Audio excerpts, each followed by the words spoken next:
un député buy def liggéeyam di xam ne carrément li marché wut si dëkk est-ce que loolu jaadu na. soxna si question boobu noonu loolu la siy tontu. si vous le permettez. parce que c'est compliqué pour ngeen tontu. dama ne soxna si li ma la tontu ci question boobu nag ñii seetaan dégg nañ ko yow dégg nga ko loolu la siy tontu. D'accord léegi comme dafa mel ni comme avec cette décision de Déthié Fall à son poste dafa mel ni dafay soulever aussi manque de liberté d'expression bu ñu nemmeeku aussi ci parti politique yi. soxna si. parce que déjà que vision du président Macky Sall jam ñaajo la yem loolu dafa mel ni Déthié Fall dafa mokkal rek lu ko Idrissa Seck jàngal parce que Idrissa Seck moo njëkkoon wax loolu quand même. soxna si li ma la mën a xamal mooy le président Idrissa Seck dafa yëkkati tey dooleem yëkkati xam-xamam yëkkati pas-pasam yëkkati loyautéem ak engagement am lépp pour ànd avec son frère le président Macky Sall pour les lendemains meilleurs pour le Sénégal foofu la ñu toll ñun tolluñ ci dara ci leneen lu dul loolu di ñaan yàlla yoon wi nga xam ne jàll nañ ko suñu borom mañu si jàmm point barre foofu la ñu toll te loolu dañ koy def nag avec beaucoup de sincérité beaucoup de présence mais également beaucoup de loyauté tey li may ñaan mooy ñun ñi nga xam ne ay ndaw la ñun ñëpp ñuy ànd avec le président Idrissa Seck nañu ànd ak moom tey ko bu baax a baax li nga xam ne am na ko ci conviction jëmale ko ci son frère le président Macky Sall yàlla may leen ci ndam légal nga mayu ma taxaw tuuti parce que en réalité politique du champ de guerre du champ de bataille nekkul ay rente du mondial 14. raison de plus mu war a am liberté d'expression non yow laay waxal ci côté boobu noonu par exemple tey dafa am loo wax tey am loo wax jëmale côté boobu noonu loolu foofu la lay tontu. par exemple tey le président Macky Sall ak président Idrissa Seck ak keneen ku nekk ci langue bi bu ñuy politique la ñuy waxante c'est de la politique mais bu askan bi soxlaa. encore ça veut dire que la parole d'un politicien. non c'est pas ça wax ma loolu j'ai pas dit ça dama ne la li ma lay wax dama bëgg nga déglu ko nga dégg ma dama ne la. les hommes politiques dafa am lu leen tënk muy l'intérêt supérieur de la nation loolu waru leen tënk ci dara te foofu da may ma taxaw fa xam nga doomu aadama dundam nekkul ñëw ci àdduna juddoo fi. màgg fii suñu borom jël la ñu tenk la yóbbu la déedéet doomu aadama boo ñëwee dañ lay mooñ defar la bu fekkee ñun ñi nga xam ne ay góor lañu jigéen sax am na ko ay góor lañu da ngay gis ñoo xam dañuy am ay lël ñii ils font le ndut ñii ils font le bois sacré et cetera boo fa demee dafa am benn maître mot bu ñu lay jàngal muy le sacrifice pour l'intérêt général da ngay dégg ñu naan la da ngay kenn ak sa frère ci àll bi nga dégg c'est des anecdotes qu'on te raconte sa frère boobu noonu xiif bay bëgg a dee ñu ne coupe une partie de toi jox ko mu lekk loolu sacrifice la. da ngay dégg laissez-moi terminer damay terminer dama la wax lan mooy sacrifice. attends d'abord c'est important li ma wax nii day gis koo xam ne nii c'est un chef de village boot ñëpp ci askanam ànd ak ñoom nekk ak ñoom ba ci kanam ay boroom xam-xam ñëw ne ko foog nga sacrifier sa doom ji pour askan wi ëllëg lii di waale ñëw du leen dal day jël doom bi ak deret ni mu foore mu sacrifier leen loolu xam lan lay wane c'est-à-dire que day wane ne moom li ko soxal mooy. askanu Sénégal pour mu liggéeyal askanu Sénégal le sacrifice là qu'on fait maanaam le sacrifice là qu'on fait amul lu koy tënk luy waxu demb wala luy waxu kii on fait ce sacrifice parce que tout simplement on veut développer le Sénégal et on veut participer à la construction de l'édifice loolu kese la du leneen maintenant par rapport ak détails yooyu nga ma wax noonu li ma la ci tontu sànq tontu naa la ci je lance un appel à tous les frères à toutes les sœurs yi nga xamante ni ñoo wër le président Idrissa Seck ñu takku ñun ñëpp dëgër tey ko bu baax mu jàppale son frère le président Macky Sall avec loyauté et conviction et tant d'autres aussi waa AFP ñu ngi fii waa PS ñu ngi fii ak d'autres formations yoo xam ne tey bokk nañ dans la mouvance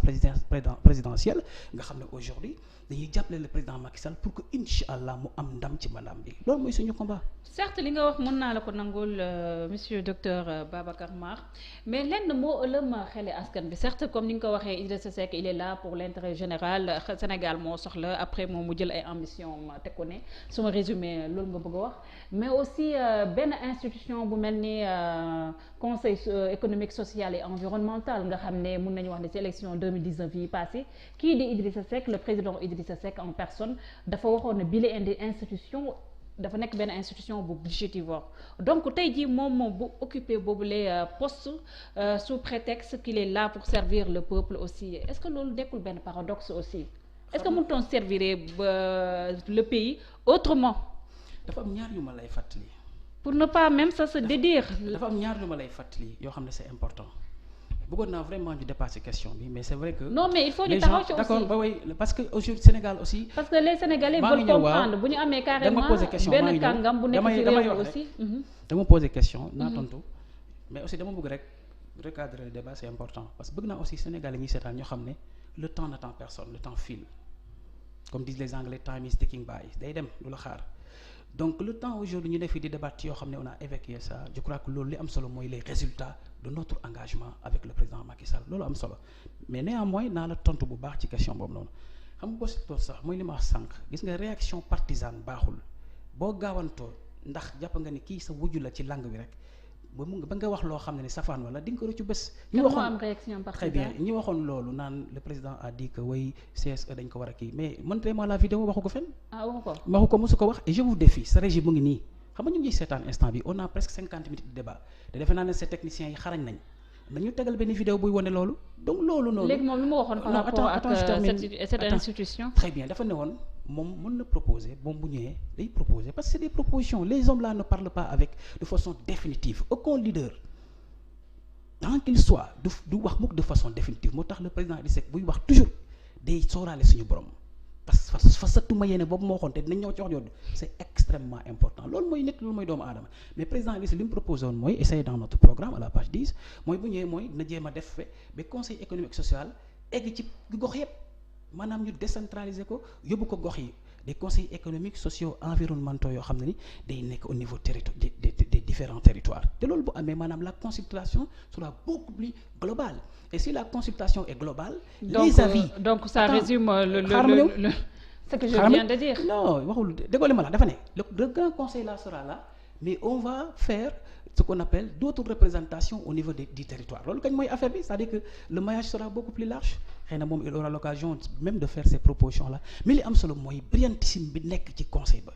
est-ce que xam nga ni conseil ba ay borom xam-xam kese ñoo fa nekk nañ taxaw ñu seet loolu ñu jox loolu occasion ñu liggéey. mais consultant rek la am. non attends je termine ñoom ñooy décider. mais attends je termine mais le président Macky Sall lu muy war kañ mooy quelqu'un qui peut lui donner d'excellents conseils tey la am États-Unis waxal naa la ko Cecilia Elena Rose boobu ñu jox the Council of Economic Advisors boobu ñu ko jox mais soxna si loolu lu tax Joe Biden njëkk a def nomination boobu noonu c'est parce que foofu la ñuy xalaatee mbir yu am solo jébal ko le président mais le président Macky Sall bu ko son frère. mais la démarche des États-Unis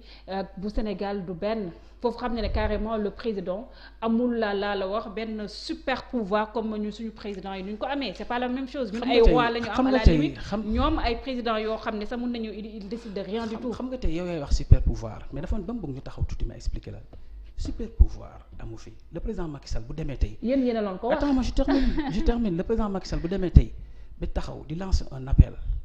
à toutes les forces vives de la nation nga xam ne jàppul boppam ko am super pouvoir jàppee na boppam koo xam ne il doit partager et globalement aujourd'hui il est en train de convier toutes les forces vives de la nation autour de l'essentiel qui est la communauté xam nga cette communauté là dañ ko war a fonk muy le Sénégal te loolu la def donc foofu noonu super pouvoir amu fa et son frère le président Macky Idrissa Seck bu ko proposé mais da koy jëfe te ñu ngi gisante ñu ngi waxtaan ñooñu li leen ñor mooy Sénégal et je suis très content que ñu comprendre ne absolument nit da ngay toll foo xam ne sa ego da nga koy fàtte maanaam ñun amuñu benn existence tant que Sénégal existé wul l'existence amuñ ko tant que Sénégal existé wul te gis nañ li fi jaar ak li fi traversé bu ñu demee bay wax deuxième vague wu mbas mi soxna si loo jàpp ne war nga mën a xalaat sa élection suba loo jàpp ne say ambition politique rek ñoo fi war a taxaw war nga mën a taxaw nag jóg tugg sa néeg ne xaaral ma xoolaat sama bopp nag yedd sa bopp taxaw ñëw jàppale Sénégal loolu rek la ñuy wax de façon nag xoolal et on dit avec beaucoup de calme beaucoup de sérénité que la contradiction n'est pas une offense ñàkk ànd ak li may wax nekkul ne da nga may offensé ku nekk am nga droit xam li nga xalaat mais xam nga lan moo xaw a choqué les Sénégalais par rapport au président Idrissa Seck parce que dafa nekkoon nit koo xam ne nga bëgg ko nga bañ ko bu waxee ni yëpp nit ñi dañ koy déglu am na benn yaakaar boo xam ne ñu ëpp ci population sénégalaise bi am nañ ko ci moom parce que ce n'est pas pour rien mu jëloon deuxième ci élection yi nga xam ne moom la ñu weesu ci élection présidentielle yi donc tey cette même personne ñu koy gis ne muy dédiru ci ay kàddoom yoo xam ne moom moo ko waxoon ne fas yéene ñu nommé ma par décret vision du président Macky Sall fii la yam jam ñaajo au lieu mu liggéey pour la nation mu transformé wu en mbër làmb di wàcca ca tey jii ñu gis ce même Idrissa Seck mu ñëw àndaat ak président Macky Sall ñu nekk comme ni nga ko waxee cerek soow est-ce que cerek soow boobu du cerek soow empoisonné aussi pour la population sénégalaise est-ce que c'est pour l'intérêt de la nation non en tant que tel soxna si boo jëlee avion boo ñëwee ci zone de turbulence pilote bi lu mu lay wax attachez vos ceintures xam nga tax pilote bi la wax attache ta ceinture xam nga tax mu la koy wax nekk ci zone de turbulence les Sénégalais da nga may déglu dama lay jox exemple rek pilote bi day wax attache ta ceinture xam nga tax mu la koy wax. pour nga gën a dëgërlu dina fagarlu le président Macky Sall mu ngi def ay jéego mu ngi góorgóorlu bu baax. mais xanaa ba nga leen critiquer. non loolu gisul leen ko laissez-moi terminer mu ngi def ay jéego mais jàpp na ne jéego yooyu bu ooyee ses frères de parti ñi nga xam ne ñu ngi dans d'autres partis ñi nga xam ne ils sont des frères parce que li leen boole mooy un peuple un but une foi muy le Sénégal la devise loolu leen boole ba nga xamante ni xanaa xamul Sénégal rek moo am teranga boo xam ne nii maanaam bu ñu demee ba mbir yi ànd xaw a indi ay jiixi jaaxa nit ñi am dépassement pour dajaloo loolu dañ ko war a applaudir on doit pas être là à ñi nga xam ne ñu ngi bëgg a góorgóorlu bëgg a jàpp ñuy xëcc seen bopp ci ginnaaw loolu amul benn sens li am sens mooy il faut applaudir et attendre des résultats loolu rek moo am solo te sax ma lay fàttali benn affaire le président Idrissa Seck dafa def benn affaire bu extraordinaire quelqu'un boo xam ne ni il a pris ses ambitions personnelles relégué ko au second plan jël les ambitions de la nation relégué ko au premier plan mais kooku il est à applaudir. Parce que aujourd'hui il n'était pas aujourd'hui en perte de vitesse. Attends ma terminer non loolu yëpp finalement il n'était pas loolu ay foog la xam nga tey langue bi foog naa jàpp naa dégg naa loolu du ko defar nit ki da ngay xam am lu leer wax ko teg ci table nit ki kii mais buñ ko teg ci ay on aurait entendu ceci on aurait vu et cetera loolu yëpp wóorul li am solo daal mooy le président Idrissa Seck ba mu noppee dafa noppi woon ñëpp ne pourquoi muy noppi askan waa ngi sonn mu jékki-jékki rek ñëw il a fait des actes. noppiwul de xoolal il a posé des actes dafa ne man damay dugal sama loxo laissez-moi terminer rek soxna si dafa ne damay dugal sama loxo ci mbir mi lépp lu ma am ci xam-xam ma jox ko sama frère le président Macky Sall ñu defar Sénégal et c'est un point mu nekk un choix très logique mu nekk un choix boo xam ne aussi qui est très normal et très patriotique xanaa xamoo ne prix Nobel du patriotisme li ñu ko waroon jox il président Idrissa Seck. Ah bon? Oui le patriotisme du ay wax. xam nga dafa am une maladie de psychosociale boo xam ne nii te lu ma wax la une maladie psychosociale boo xam ne dafa topp nit ñi man quand je me déclare patriote à l'âge de 45 ans mais c'est une maladie de psychosociale je nais patriote et je meurs patriote c'est ça yow ba nga juddoo rek nga nekk un patriote ba nga li nga defal Sénégal ba nga juddoo ba léegi kenn xamul li mu toll donc franchement je crois que le président Idrissa Seck ak le président Macky Sall le président Moustapha Niasse ñoom Aminata Mbengue Ndiaye ak ñëpp ñi nga xam ne ñu ngi ci mouvance bi ñi ma lim ak ñi ma limul jàpp naa ne tey yal na leen yàlla may doole ñu defar Sénégal te loolu rek nag moo leen yëkkati te ay wax ju saw ak yooyu noonu vraiment du leen taxaw quoi